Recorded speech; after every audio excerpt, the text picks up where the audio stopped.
और आजकल गाय माता बहुत ज़्यादा चल रही हैं मार्केट में। गाय माता, ओ भाई साहब, गाय के नाम पे क्या क्या हो रहा है इस देश में।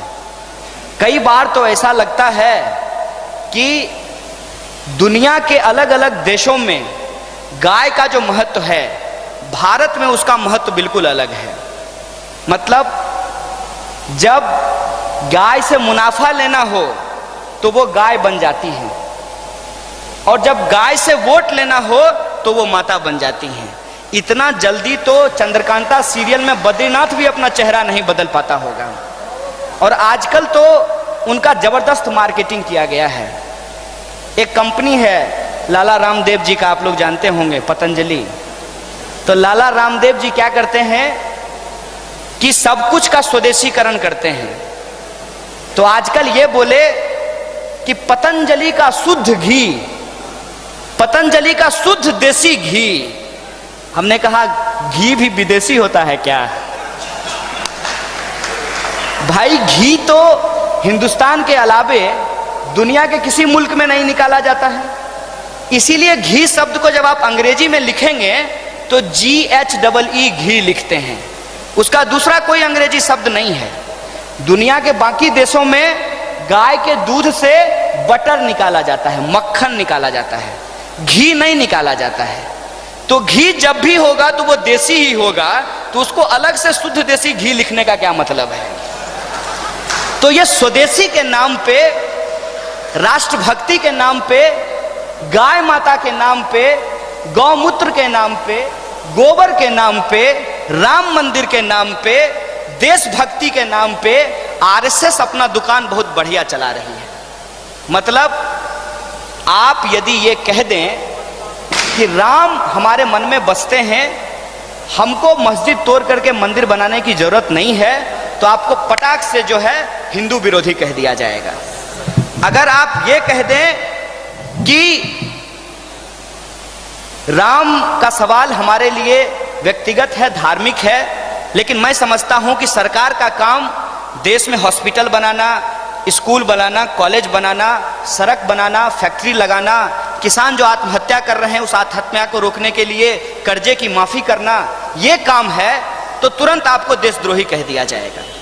अगर आप ये कह दें कि बाबा रामदेव स्वदेशी के नाम पर अपनी दुकान चला रहे हैं, तो आपको तुरंत संतों और भक्तों और परंपराओं, पता नहीं संस्कृति किसके किसके खिलाफ बोल दिया जाएगा कि सच और सही बात है।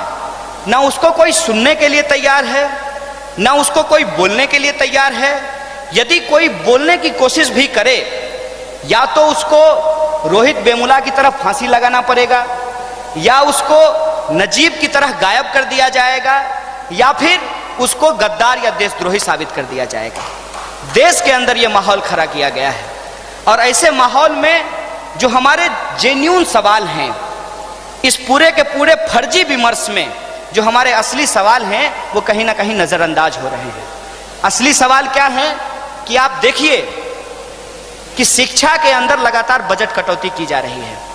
शिक्षा के अंदर यदि बजट कटौती होगी, सरकारी स्कूल बंद हो जाएंगे, और जो गरीब गुरबे के बच्चे हैं वो अपनी पढ़ाई लिखाई नहीं कर पाएंगे।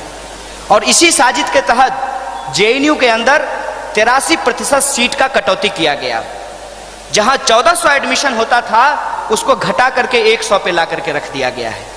चाहते हैं कि JNU जैसे संस्थान बंद हो जाएं, ताकि इस देश के अंदर दूध बेचने वाला, खेत में काम करने वाला, आंगनबाड़ी का बच्चा, ठेला चलाने वाला, रिक्शा चलाने वाला, गरीब गुरबा का बच्चा जो है वो PhD नहीं कर पाए।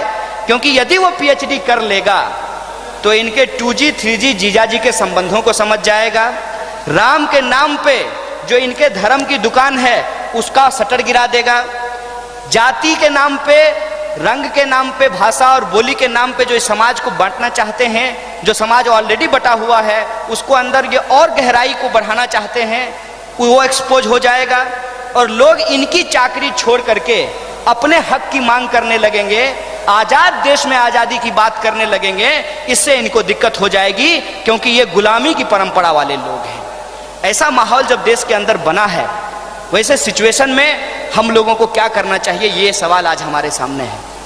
सबसे पहली बात तो ये है कि इनके द्वारा जो किया जाता है उसको जवाब देने के बजाय हम तमाम नौजवानों को, तमाम जो प्रबुद्ध लोग हैं, जो इस देश के नागरिक हैं, जिनको संविधान और लोकतंत्र में भरोसा है, उन तमाम लोगों को इस देश की जो क्रांतिकारी विरासत रही है, अशफाउल्लाह खान, भगत सिंह, चंद्रशेखर आजाद, महात्मा गांधी, बाबा साहब भीमराव अंबेडकर, ज्योतिबा फूले, चाहे जो भी क्रांतिकारी लोग रहे हों, उनके रास्तों पे चल करके एक एकता मूलक और समता मूलक समाज की स्थापना का प्रयास करना चाहिए। इनको जवाब देने के बजाय अपने मुद्दों को लेकर के, और हमारे मुद्दे क्या हैं? हमारे मुद्दे हैं कि हिंदू हो या मुसलमान हो, कोई भी इंसान जो इस देश का नागरिक है उसको बराबरी से जिंदगी जीने का अधिकार है। इस देश के अंदर चाहे किसी भी जाति या संप्रदाय का लोग हो, उसको बराबर की शिक्षा मिलनी चाहिए, और जो पढ़े लिखे लोग हैं उनको रोजगार मिलना चाहिए, और रोजगार मिलने के बाद समाज के अंदर अपने तरीके से अगर कोई मंदिर जाना चाहता है तो मंदिर जाए, अगर कोई मस्जिद जाना चाहता है तो मस्जिद जाए, अगर कोई गुरुद्वारा जाना चाहता है तो गुरुद्वारा जाए, अगर कोई नहीं जाना चाहता है तो वो ना जाए। ये जो संवैधानिक अधिकार है, इस संवैधानिक अधिकार की जिंदगी जीने के लिए सबको एक स्थिति मुहैया कराई जाए, इसके लिए संघर्ष करना चाहिए। और इस संघर्ष में जो सबसे बड़ी कमी है उस बात को मैं उजागर करना चाहता हूँ।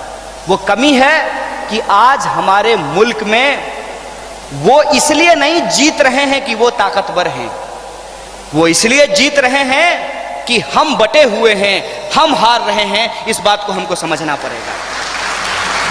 हमारी जो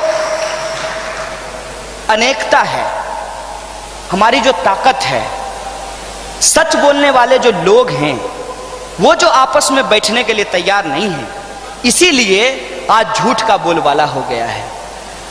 ऐसा नहीं है कि झूठ का बोलबाला हमेशा रहेगा और ये लंबे समय तक रहेगा, ऐसा बिल्कुल भी नहीं है। लेकिन अभी ऐसा लग रहा है, ऐसा इसलिए लग रहा है कि सोशल मीडिया पे इनका गैंग बना हुआ है, मेन स्ट्रीम मीडिया में इन्होंने गैंग बना करके रखा है, और सड़कों पे खुलेआम गुंडागर्दी ये कर रहे हैं।